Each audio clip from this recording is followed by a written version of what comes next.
Hi friends, അസ്സലാമു അലൈക്കും. പുതിയൊരു വീഡിയോയിലേക്ക് എല്ലാവർക്കും സ്വാഗതം. എല്ലാവരും സുഖമായിട്ട് സന്തോഷമായിട്ടിരിക്കുന്നില്ലേ? ഞങ്ങൾ അത്ര സുഖകരമല്ലാത്ത ഒരു അവസ്ഥയിലൂടെയാണ് കേട്ടോ ഇപ്പോൾ കടന്നു പോയിക്കൊണ്ടിരിക്കുന്നത്. ഞാൻ മുന്നൊരു വ്ളോഗിൽ പറഞ്ഞായിരുന്നു എനിക്ക് ഏറ്റവും ഇഷ്ടം ഈ ഡിസംബർ മാസവും ഈ മാസത്തെ തണുപ്പുമാണെന്ന്. ആ ഇഷ്ടപ്പെട്ട മാസം തന്നെ ഈ ഒരു വർഷം ഇഷ്ടപ്പെടാത്ത മാസത്തിന്റെ ലിസ്റ്റിലേക്ക് കയറി കൂടിയെന്ന് വേണമെങ്കിൽ പറയാട്ടോ.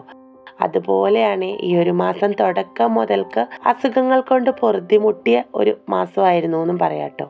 അപ്പോൾ സാധാരണക്കാരുടെ വളരെ സാധാരണ ഒരു ദിവസത്തെ അതിലും സാധാരണമായ വിശേഷങ്ങളിലേക്ക് കടക്കാട്ടാം. സത്യം പറഞ്ഞു കഴിഞ്ഞിട്ടുണ്ടെങ്കിൽ ഒരു 102 ഡിഗ്രി പനി അടിച്ച് തളർന്ന് ഇഞ്ചക്ഷനും കാര്യങ്ങളൊക്കെ കഴിഞ്ഞ് എവിടെയെങ്കിലും ഒന്ന് കിടന്നാൽ മതി എന്നുള്ള മൂഡിൽ നിന്ന് പണിയെടുക്കുന്ന തന്നെയാണ് കേട്ടോ നിങ്ങൾക്ക് ഈ വ്ളോഗിൽ കാണാൻ പറ്റുന്നത്. അതിൻ്റെ അഹങ്കാരമൊന്നും ഇല്ലാത്തതുകൊണ്ട് ഞാൻ കാര്യമായിട്ട് പണികളൊക്കെ നല്ല ആത്മാർത്ഥതയോടുകൂടി തന്നെ എടുത്ത് തീർക്കണ്ട കേട്ടോ.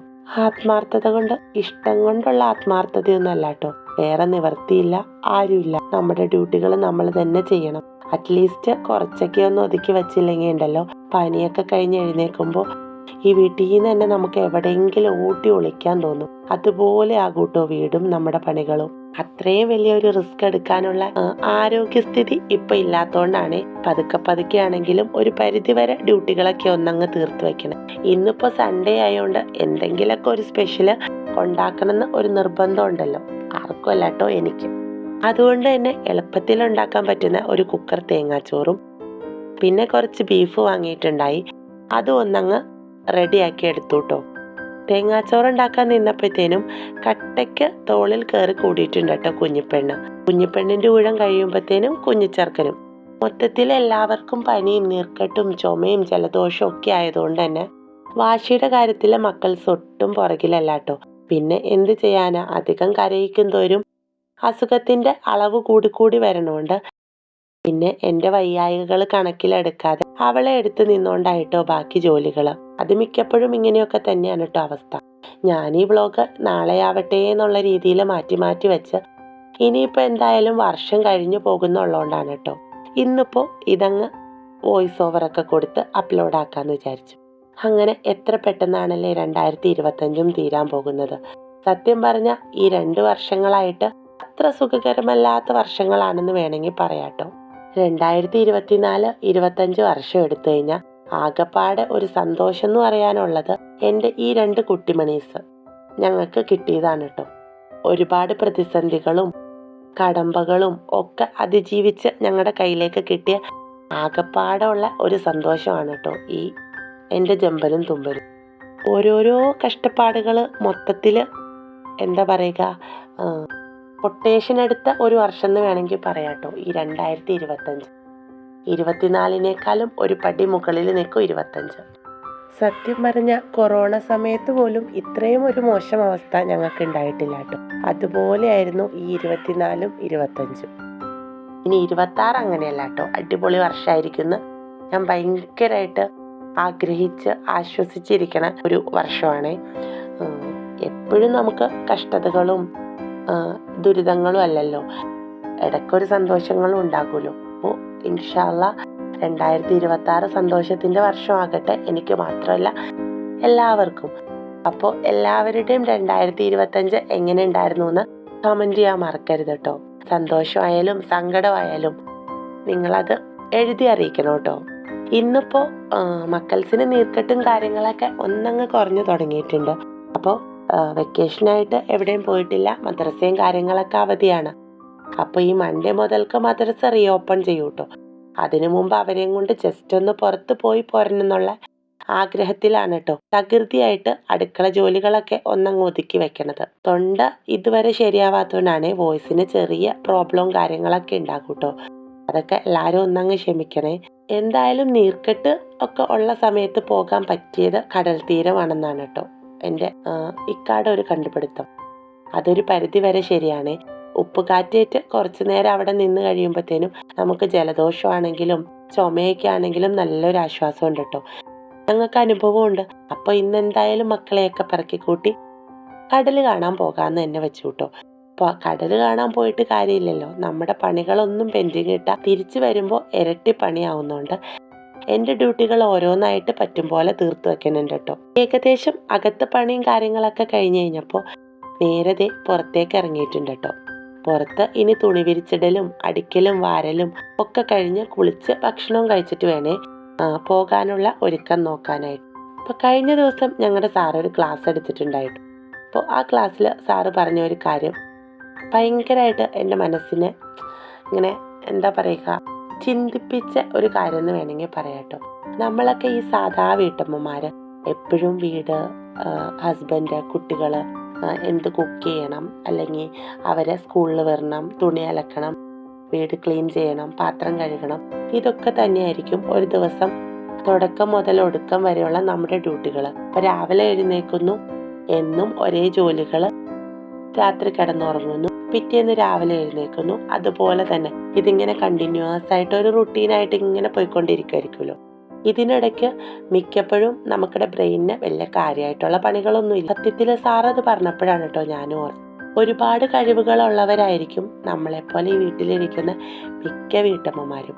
പക്ഷെ സാഹചര്യങ്ങളുടെ സമ്മർദ്ദം മൂലമായിരിക്കാം ഒരു പരിധിവരെ പലരും വീട്ടമ്മമാരായിട്ട് ഒതുങ്ങിക്കൂടിയേക്കണത്. എന്നാൽ ചിലരൊക്കെ ഇഷ്ടം കൊണ്ട് അതിലൊതുങ്ങി കൂടിയിരിക്കണവരുണ്ട് കേട്ടോ. അങ്ങനെ പുറത്ത് പോകണമെന്നോ ജോലി ചെയ്യണമെന്നോ ഒന്നും ഇഷ്ടമില്ലാതെ അല്ലെങ്കിൽ അതിനോട് താല്പര്യമില്ലാത്തവരും ഉണ്ട് കേട്ടോ. എൻ്റെ പരിചയത്തിൽ തന്നെ ഉണ്ട് അങ്ങനെയുള്ളവർ.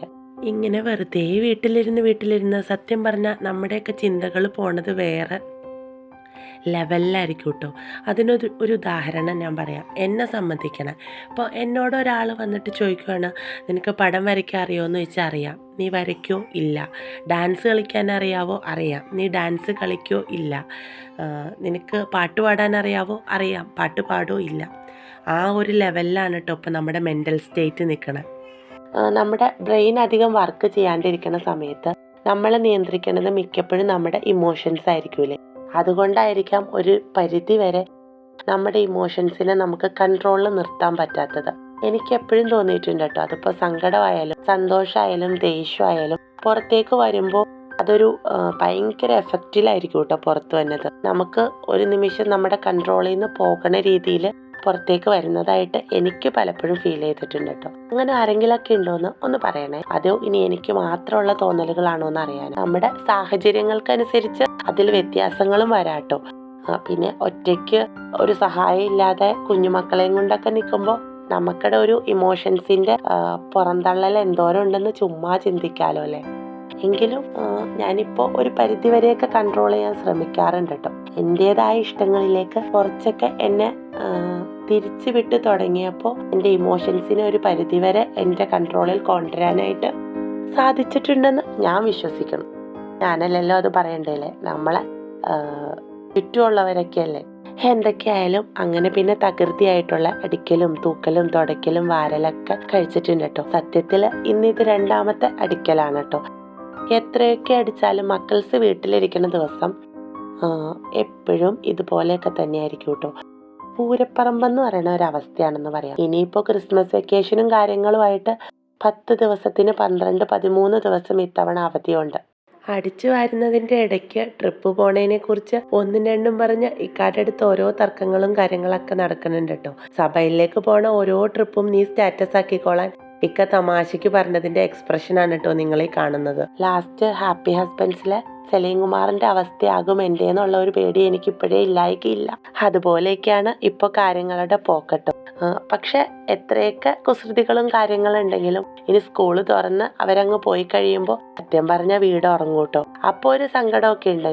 എന്തൊക്കെയാണല്ലേ, എല്ലാ ഫേസും നമ്മൾ ലൈഫിൽ ഇങ്ങനെ അനുഭവിച്ച് തന്നെ കടന്നു പോകണമല്ലോ. അതുപോലെ ഇതും അങ്ങ് കടന്നു പോകും. പിന്നെ ഇതൊരു ചെറിയ സാമ്പിൾ വെടിക്കെട്ട്. ഒരു 2 മാസത്തോടെ കഴിഞ്ഞ് കഴിഞ്ഞിട്ടുണ്ടെങ്കിൽ മെയിൻ എന്താ പറയുക, കൊടിയേറ്റം വരാൻ പോകുന്നല്ലേ ഉള്ളൂ, വേനലവധി. അതെന്താകുമോ എന്തോ, എല്ലാം നോക്കിക്കാണും. ഇനിയിപ്പോൾ 2026 കുറിച്ച് പറയാട്ടോ. 26 ഇൻഷാല്ലാ നല്ല രീതിയിലൊക്കെ ആയിരിക്കും എന്ന് വിചാരിക്കണം. എല്ലായ്പ്പോഴും നമ്മളെ സങ്കടത്തിന് മാത്രം വിട്ടുകൊടുക്കില്ല. അപ്പോൾ 2024-ലെയും 2025-ലെയും എല്ലാ പലിശയും ചേർത്ത് 2026 അടിപൊളിയായിരിക്കും എന്ന് വിചാരിക്കാട്ടോ. എനിക്ക് മാത്രമല്ല നിങ്ങൾക്കും അടിപൊളി ആകട്ടെ എന്ന് ഞാൻ ആത്മാർത്ഥമായി പ്രാർത്ഥിക്കാട്ടോ. അങ്ങനെ പണിയും കാര്യങ്ങളൊക്കെ കഴിഞ്ഞ് നേരെ ഞങ്ങളിതേ ഫുഡ് കഴിക്കാനായിട്ട് ഇരുന്നിട്ടുണ്ട് കേട്ടോ. ഏതെങ്കിലും ഒരു ഇഷ്ടപ്പെട്ട സിനിമ, അത് ഞങ്ങൾക്കിടെ ഇഷ്ടപ്പെട്ട സിനിമ തന്നെ വെച്ച് ഫുഡൊക്കെ കഴിക്കണ ഒരു സുഖം അത് വേറെ തന്നെയാണല്ലേ. അങ്ങനെ ഫുഡിങ്ങും കാര്യങ്ങളൊക്കെ കഴിഞ്ഞതേ ഞങ്ങൾ നേരെ ചെറായിക്ക് വിട്ടു കേട്ടോ. ഇന്നേ വരെ ചെറായി പോയപ്പോൾ കിട്ടാത്ത അത്ര ബ്ലോക്കും തിരക്കും കാര്യങ്ങളും ഒക്കെ ആയിരുന്നു കേട്ടോ. സത്യം പറഞ്ഞ ഒരു 2 മണിക്ക് ഞങ്ങൾ ഇറങ്ങിയിട്ട് 6 മണിയെ ഞങ്ങൾ ബീച്ചിൽ ഇറങ്ങാനായിട്ട്. അത്രയ്ക്ക് ബ്ലോക്കായിരുന്നു കേട്ടോ. ഇന്നേ വരെ ഇതുപോലൊരു ബ്ലോക്ക് ഞങ്ങൾക്ക് കിട്ടിയിട്ടില്ല. അത് കഴിഞ്ഞ് ഒരു പ്രകാരം അവിടെ എത്തിപ്പെട്ടപ്പോഴോ പാർക്കിംഗ് സ്പേസും ഇല്ല. സത്യത്തിൽ പെട്ടുപോയ അവസ്ഥയായി. ഇനി ചെറായിന്ന് കേട്ട് കഴിഞ്ഞിട്ടുണ്ടെങ്കിൽ പോകാൻ പേടിയാന്നുള്ള അവസ്ഥയിലേക്ക് ഇത്തവണത്തെ ചെറായി ട്രിപ്പ് എത്തിയിട്ടോ. പിന്നെ ചെന്നപ്പോഴത്തേനും സന്ധ്യയായെങ്കിലും കുറച്ചു നേരമൊക്കെ മക്കൾസ് കടലിലൊന്ന് കളിച്ച് ഞങ്ങളും ഇച്ചിരി നേരമൊക്കെ കാലം നനച്ച് അതിലേക്ക് നിന്നൂട്ടോ. പിന്നെ രാത്രിയായി. അത്രയും താമസിച്ചെങ്കിലും ന്യൂ ഇയറിന് വരവേൽക്കാനുള്ള ലൈറ്റ് അറേഞ്ച്മെന്റ്സും കാര്യങ്ങളും ഒക്കെ അടിപൊളിയായിട്ട് തീരം ഫുള്ള് സജീവമായിരുന്നു കേട്ടോ. അങ്ങനെ പിന്നെ കുറേ നേരം അതിലൂടെയൊക്കെ നടന്ന് ലൈറ്റും വെട്ടവും കാര്യങ്ങളൊക്കെ കണ്ട് മക്കൾസ് അടിപൊളിയായി ആസ്വദിച്ചാണ് കേട്ടോ തിരിച്ചു പോകുന്നത്. തിരിച്ചു പോന്നപ്പോഴും ബ്ലോക്കിന് ഒട്ടും കുറവുണ്ടായില്ല കേട്ടോ. സത്യം പറഞ്ഞ ഒരു 1.25 മണിക്കൂറിനുള്ളിൽ തിരിച്ച് വീട്ടിലെത്തേണ്ട ഞങ്ങൾ 7:30 അവിടെ നിന്ന് പുറപ്പെട്ടിട്ട് ഓൾമോസ്റ്റ് ഒരു 10:30-11 മണിയായിട്ടോ വീടെത്താൻ. അത്രയ്ക്ക് ബ്ലോക്കായിരുന്നു തിരിച്ച്. അതിൻ്റെ ഇടയ്ക്ക് വണ്ടി എന്തോ ചെറിയൊരു പണിയും പറ്റിച്ചു. ഇടയ്ക്കിടയ്ക്ക് ഓഫായി പോക്കും. അങ്ങനെ ആകെപ്പാടെ ടെൻഷൻ അടിച്ച് ഒരു കുളമായ ഒരു ട്രിപ്പെന്ന് വേണമെങ്കിൽ പറയാട്ടോ. എന്നും സന്തോഷത്തിൽ പോകണ കടൽ തീരം ഇത്തവണ പേടിയോടെ പോകേണ്ട അവസ്ഥയിൽ തിരിച്ചു വീട്ടിലെത്തിയിട്ടോ. അങ്ങനെ കുറച്ചു ദൂരം നടന്നപ്പോൾ പതിവില്ലാത്ത ഒരു അതിഥി കേട്ടോ ഇന്ന് ചെറായിൽ. അതും ഒട്ടകത്തിനെ കണ്ട ആകാംക്ഷയിൽ കുറച്ചു നേരം ഞങ്ങൾ അവിടെ ചുറ്റിപ്പറ്റി നിന്ന് കുറച്ച് വീഡിയോയും ഫോട്ടോയും കാര്യങ്ങളൊക്കെ എടുത്തു കേട്ടോ. മുകളിൽ കയറാനുള്ള ധൈര്യം ഇല്ലാത്തതുകൊണ്ട് ഞങ്ങൾ ആ സാഹസത്തിന് മുതിർന്നില്ല കേട്ടോ. പിന്നെ നേരെ കുറച്ചുകൂടെ മുന്നോട്ട് നടന്നപ്പോൾ കുറേ ലൈറ്റ്സിൻ്റെ കളിപ്പാട്ടവും കാര്യങ്ങളൊക്കെ വിൽക്കാനായിട്ട് വെച്ചിട്ടുണ്ട് കേട്ടോ. അത് കഴിഞ്ഞ് ചെന്നപ്പോൾ മണ്ണിൽ നല്ല അടിപൊളിയായിട്ട് ശിവലിംഗമൊക്കെ ഇങ്ങനെ നിർമ്മിച്ച് അതിലെന്തോ തീക്കനലൊക്കെ കൊടുത്തിങ്ങനെ വച്ചേക്കണം കേട്ടോ. ഇതേക്കുറിച്ച് എനിക്ക് ആധികാരികമായിട്ട് പറയാനൊന്നും അറിയില്ലേ. ഓമൊക്കെ എഴുതി വെച്ചിട്ടുണ്ടായി. കുറച്ച് നേരം പിന്നെ അതൊക്കെ നിന്ന് നോക്കി ഒരു പഞ്ഞിമിഠായിയൊക്കെ വാങ്ങിക്കഴിച്ച് നേരെ റിട്ടേൺ പോന്നു കേട്ടോ. അങ്ങനെ മൊത്തത്തിൽ വല്ലാത്തൊരു ദിവസം തന്നെയായിരുന്നു കേട്ടോ ഇന്ന്. അങ്ങനെ ഇന്നത്തെ വിശേഷങ്ങളൊക്കെ എല്ലാവർക്കും ഇഷ്ടപ്പെട്ട ലൈക്ക് ചെയ്യാനും സബ്സ്ക്രൈബ് ചെയ്യാനും മറക്കണ്ട. വീണ്ടും മറ്റൊരു വീഡിയോയിൽ കാണാം കേട്ടോ ഫ്രണ്ട്സ്. അപ്പോൾ എല്ലാവർക്കും അഡ്വാൻസ് ഹാപ്പി ന്യൂ ഇയർ. എല്ലാവരുടെയും അടുത്ത വർഷം സന്തോഷം സമാധാനം നിറഞ്ഞതാവട്ടെ. Bye friends. Thanks for watching.